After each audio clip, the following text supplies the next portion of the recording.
The true, bloody history behind the Hell's Paradise manga.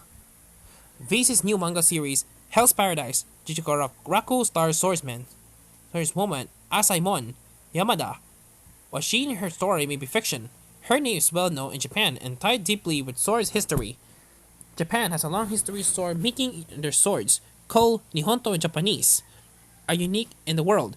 Although the Japanese do the type of tempering that creates the hamon on the sword, which harness the edge and you get the badge of the sword. It's a cloud pattern and it makes the sword more colorable than swords. They are quenched drawing the blade. A properly kept Japanese sword from hundreds of years ago can look brand new today. What does one test the cutting ability of such a sword? One way is the old Japanese practice of tameshigiri, which sometimes involve cutting strong human bodies. It requires skilled swordsmen. Rice straw, bamboo, and other ordinary things could be used to test swords, but it's the use of bodies that has become more infamous.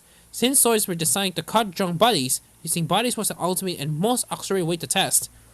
Corpses of criminals were typically used because it would be disrespectful to use the corpse of the violent person. On rare occasions, living people were used, and this only happened to condemn criminals who had done something considered especially bad. There were also different places on the body where the test cuts were done, like the ankle that drunk the person's midsection. The client, whoever bought the sword, could decide where to make the cut.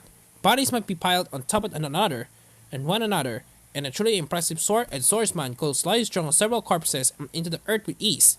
Swords that did the will have an inscription recording the tester, the type cut, the number of bodies cut strong, and the date. Needless to say, in the modern age, this multiply body test. Cutting swords are priced, rare, and expensive. So how does the Yamada clan tie in? Yamada Sadadake, born in 1657 during the Tokugawa or Edo period, trained under sword tester Yamano Kanjiro Hisahide, who was formed a clan of sword testers, along with being called Sadake. This Yamada also had the first, technically last in Japanese, names Kakozo, Asagoro, and Aisaimon. Yamada's son, Yoshitoki, not only continued the practice of Tameshigiri, but took his father's name, Asaimon, and so more generations of Asaimon Yamada came to be.